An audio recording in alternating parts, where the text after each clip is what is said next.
Anatola, I am not doing the Mandela effect video tonight, so I'm gonna leave it up to my homeboy at the Hit Knowledge. I'm gonna go home and eat this pizza, y'all. But everybody out there, check out more videos. Thank you if you like it. Subscribe to my page, and my man is gonna break it down for y'all. Okay? The Mandela effect is crazy. We gonna find the truth. The truth is out there. Let's search for it together. All right, y'all. Peace. And it has to do with a message that is written on your side view mirrors. Objects in the mirror blank closer than they appear. And it was two options, are or may be. And the correct one is are. However, of course, many people remember may be. I got a lot of comments about this one, many people remembering that, and it's just a little interesting one. Personally, I do remember may be. However, it has always been are and never may be. This next example has to do with the scene in the movie Grease and the dance number they do named Grease Lightning. Before this dance number begins in the film, John Travolta delivers this memorable quote, and I had given two options. It was either automatic, systematic, hydromatic, or it was systematic, hydromatic, ultramatic. And the correct one was B, ultramatic, which caught a lot of people off guard, since they clearly remember him saying hydromatic, and that was a memorable thing in that movie for them.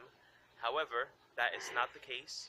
It has always been ultramatic, and I'll play it for you guys now. Or it could be systematic, hydromatic, ultramatic. Why could be grease? Up next, we have a quote from the movie Scarface. This quote is delivered by Al Pacino, who plays the character Tony Montana in the movie. Anyways, this quote is delivered during a fight with him and his wife in the movie. And the two options that I had given were these. Another quaalude, she gonna love me again. Or B, another quaalude, she'll love me in the morning. And he delivers this quote after the fight is over. Anyways, the correct answer is A, another quaalude, she gonna love me again. However, many people remember the in the morning part. Also, I think, and a bigger Mandela effect is the fact that many people don't even remember this quote being said during the dinner scene at the end of the movie. They remember the quote being said during the fight they have at the bathtub scene earlier on in the movie. However, now that I've gone back to the bathtub scene and saw that fight, there is no mention of a quaalude or anything like that during that scene. It's completely gone. Also, in the movie Friday, Smokey, who's played by Chris Tucker, quotes this very same line in that movie, and he says, in the morning. And I'll play it for you guys now. Hey, Doc, go hook up. Wait, please. Avita! Avita! That's okay! She'll be back. Another quaalude? She'll love me in the morning. Is that right, Frank? This next one was an extremely popular one for me. I got over 250,000 hits on this due to this Mandela effect, and there was heavy debate on this. And there was also a lot of confusion on this one, so I'm going to try to be as clear as possible to minimize that for this video. I asked this simple question during that video, and this obviously has to do with Beats headphones, and I asked, it's Beats by who? A, Dre, or B, Dr. Dre? Now, I want to be very clear. This has to do only with the logo itself that was written on all the boxes and on the headphones themselves. This has nothing to do with Twitter handles or anything like that. This simply has to do with the logo that is on every single pair of Beats headphones. Well, that was on every single pair of Beats headphones. Now they think they just changed it to Beats. They're getting rid of the by Dre or Dre because he sold the company. Anyways, that was the question. And the answer is Beats by Dr. Dre. However, the vast majority of people remember it Beats by Dre. And I got several interesting comments on this Mandela effect. I got a comment from this person that said he would sell Beats headphones, and that he clearly remembers it always being Beats by Dre. I also had somebody that would stock the headphones at Best Buy, and he would see the box non-stop all the time. He would see the logo written on the box of the headphones, and he said also that it used to be Beats by Dre. Not Dr. Dre, just Dre. However, that has never been the case. It has always been Beats by Dr. Dre. I hope that was clear enough and I don't have any more confusion in the comments. This is simply about the logo that was written on the headphones and the boxes that carried the headphones in the retail packaging. Up next, we have this one. During one of my recent videos, I asked my viewers to picture the LA skyline, the world famous Los Angeles skyline. And then I showed them this image, and I asked the question, does anything seem odd about this image?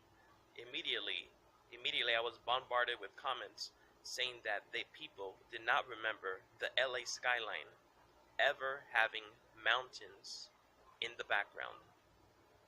However, there is a huge mountain range in the background of the LA skyline, and it's always been there. It's about 30 miles away, so it's very visible. There was a heavy debate in the comment section regarding what was going on here. A lot of people, the thing they said was that there is too much smog in LA for us to see the mountains. However, while that sounds like a rational explanation, I looked into this, and due to regulations and other things, the smog has really decreased for the past decade over LA, so that really is not the case anymore. Maybe on certain days it might be the case, but for the vast majority of the year, the mountain range is highly visible in LA. As I mentioned in the video, I've gone to LA. I live close near to LA, and I don't remember the mountain range being this close to downtown LA. I got several comments from people that work in LA, that live near LA, and they were also surprised by these images. Others said that these images were photoshopped. However, that is not the case. I welcome people to go into Google, type in LA skyline, and you will see plenty of images similar to these that I'm showing you now. So Photoshop is out of the question. That is definitely not what is happening here. And I just find this one very interesting. There's a lot of Mandela effects that people think that are happening, geographical Mandela effects, and I usually try to steer clear of those. But in this case, I think it's pretty interesting what is going on here. And let me know what you guys think about these images in the comment section down below. This next one is from the animated classic Alice in Wonderland, the 1951 Disney version.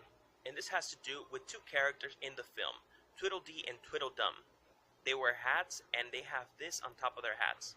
It was it A, propellers, B, flags, or nothing at all. And the correct one was flags, little green flags. However, the vast majority of people remember them with propellers. And I also showed how they've been portrayed throughout time, and they've always been portrayed with propellers on top of their heads. Also, I showed this person, they got a tattoo of them, and he has propellers on it. And this one just blew a lot of people's minds. Anyways, let me know what you think about this one if you already hadn't seen it. Before we get to our final example for this list, I have a bonus Mandela effect for you guys. I was going to include this one in an upcoming video, but I decided to give it to you guys now as a bonus Mandela effect. And this one has to do with the Gatorade slogan, or one of their slogans. I guess their slogan now is it in you? I guess that's what their slogan is. However, they have another slogan, and it was one of these two: thirst quencher, or quench your thirst.